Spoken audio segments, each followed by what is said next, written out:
Today on Steelers Talk, we're going to be talking about the Week 1 depth chart that head coach Mike Tomlin released earlier today. But before we get into that, we do have a little bit of a Steelers news alert, which is that star defensive tackle and team captain Cam Heyward has signed an extension with the Pittsburgh Steelers. He gets paid, and he will be in Pittsburgh for at least the next 3 seasons. Likely, this will be his final contract in the National Football League, and he will be a one-helmet player in this league, and that one helmet will be a Steelers helmet. So this was reported by Jeremy Fowler from ESPN today. Says sources, the Steelers and 6-time Pro Bowl defensive end Cam Heyward have agreed to a 3-year, $45 million deal that includes $29 million in new money and $16 million fully guaranteed. Heyward, age 35, who had $16 million left on his final year of his previous deal, is now under contract through 2026, allowing a longtime captain to retire a Steeler. His signing bonus is nearly $15 million. Now, my thoughts on the Cam Heyward extension here is that I'm glad they got it done. All right. Personally, maybe I would have waited till next offseason just because, he is coming off that groin injury.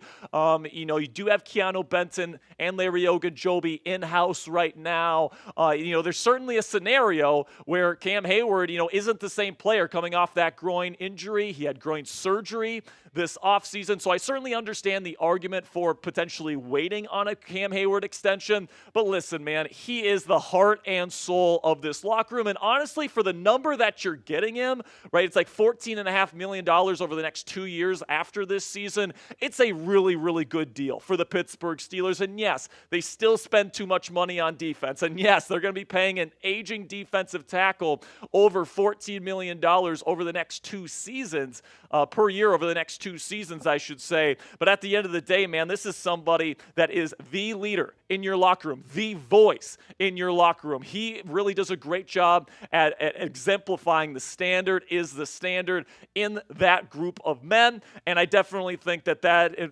along with the value he brings to the field, right? He's still, when healthy, one of the best defensive interior defenders in the world. So I really do think that this move was the right move for the Pittsburgh Steelers. I think they got him for a good price. I think that he is somebody that's going to provide a lot of value here over the next 3 seasons as he wraps up his NFL career. And now it's on the Pittsburgh Steelers to get him that Lombardi trophy and that ring on his finger that we all know that he deserves. Now, come on now, get down there in the comment section and show some love to Cam Heyward. Spam those 97s for me down there in the comment section to show love to Captain Cam. I know I'm happy for him, man. If you're happy for him as well, make sure you spam those 97s down there in the comments section.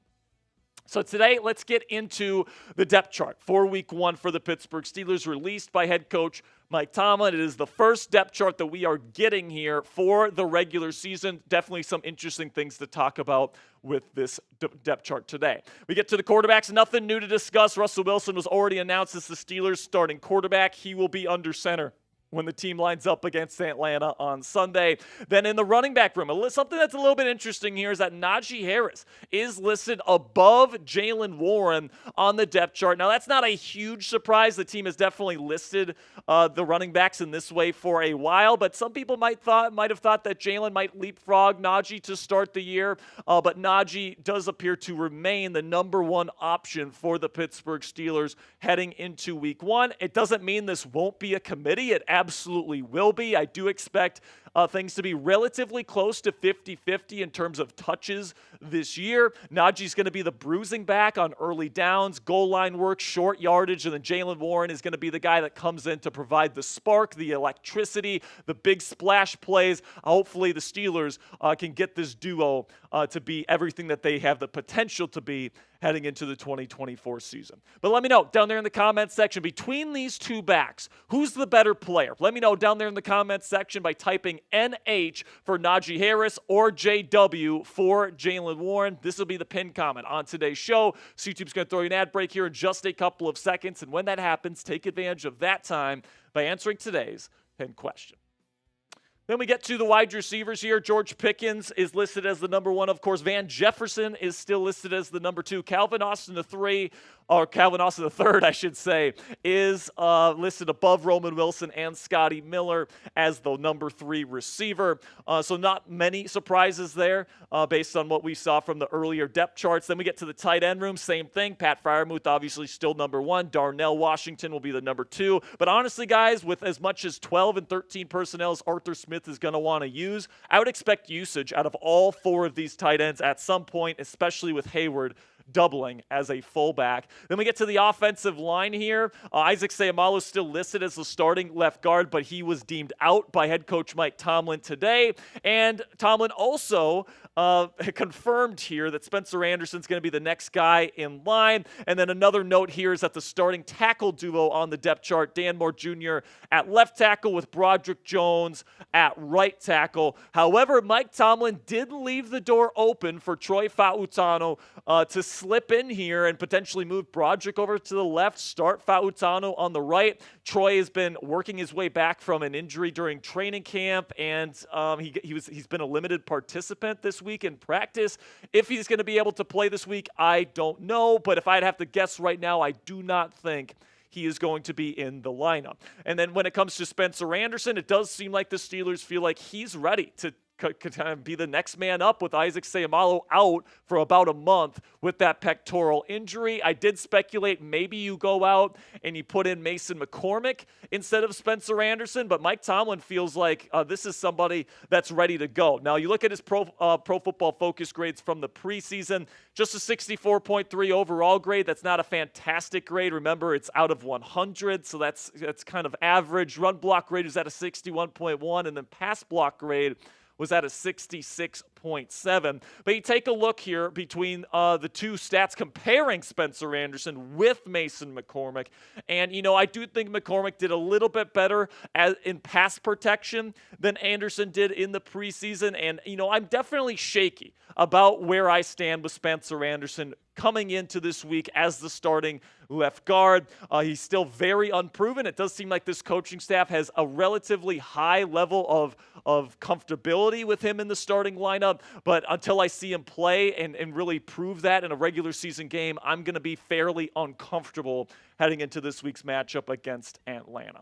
But coming up next here on Steelers Talk, the defensive depth chart released by Mike Tomlin earlier today. You're not going to want to miss that. But before we get into that, let's have a word from our sponsor here at Game Time, which is the fastest and easiest way to buy tickets for the sports, music, comedy, and theater in your area. And guys, we all know that experiencing a sporting event, especially a football game live, is unlike anything you can get from watching the game on your couch. And a great new feature from Game Time is called Game Time Picks, which filters out the fluff to show you only incredible deals on great seats, so you don't have to waste time searching through thousands of tickets on a bunch of different ticketing apps. And the way that Game Time Picks works is that you go out and you find a game you want to go to, and then you simply select the button that says GT Picks on it, and then it automatically filters out the best possible tickets for you to get for that game on their app. So you don't have to go to a bunch of different ticketing sites. You don't even have to shop around really on the Game Time app.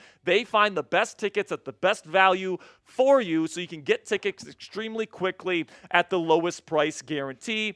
They also have all-in pricing on the app, so you don't get slapped with crazy fees at checkout. And then if you're someone like me, likes to get tickets last minute, they have flash deals, so you can get even cheaper tickets the closer you wait to the start of your event. So take the guesswork out of buying tickets with Game Time today. Download the Game Time app, create an account, and use code CHATSPORTS. That's one word, all caps, CHATSPORTS, right down there at the bottom of your screen for $20 off your first purchase. Terms apply. Again, create an account and redeem code CHATSPORTS, one word, all caps, CHATSPORTS for $20 off. Download Game Time today. What time is it? It's game time. So we get to the defensive depth chart here. Cam Heyward, newly signed. Congratulations to him. He's going to be a defensive tackle here in the 3-4 scheme. Then you got Keanu Benson at the starting nose tackle position. Larry Ogunjobi being listed as a defensive end in the 3-4 defensive front. Then you get to the inside linebackers. No surprises here. Patrick Queen and Landon Roberts will be your starting guys out there. But I will say, I think Peyton Wilson has earned the right to be in the rotation here. And I do think on kind of pass happy downs, right? Second and long, third and medium. You know, when you pretty much know the opposing offense has to throw, Peyton Wilson's going to get on the field, and I think by season's end, he's going to take over as one of the starting inside backers. So like the video, if you haven't already, if you want the Pittsburgh Steelers to win versus the Atlanta Falcons in week 1 on Sunday, man, I am pumped for this game. We have literally been waiting months for this moment. So if you're as excited as we are here on Steelers Talk, make sure you click that thumbs up icon and like today's video.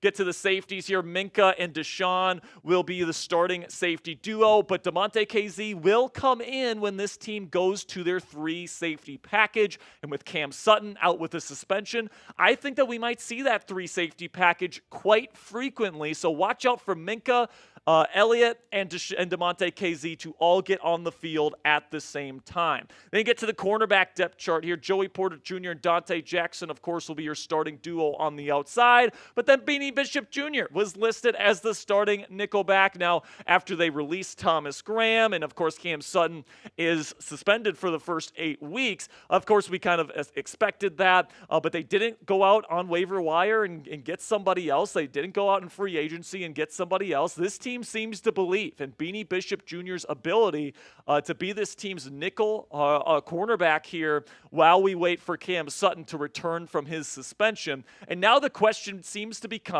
can Beanie hold on to the job even when Cam comes back? Let me know what you guys think down there in the comments section.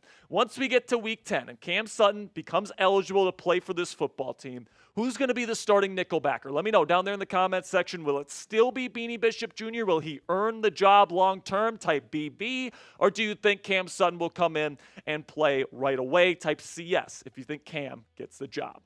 Then we get to the special teams unit, nothing to write home about. Same thing that we said during our roster breakdown video. Boz as the kicker, Cameron Johnson as the punter, and Christian Kuntz as the long snapper. So that's about it for today's edition of Steelers News and Rumors, guys. Appreciate your support. Make sure you guys type real one down there in the comment section if you haven't already. Put it in all caps for me because, you know, the people that make it to the end of these shows, I mean, they're the real ones. They're the ones that don't quit. They're not the ones clicking away at the ad break or anything like that. You guys are the real ones. So if you made it to the end of today's video, I want to know who you are. Type real one for me down there in the comments section.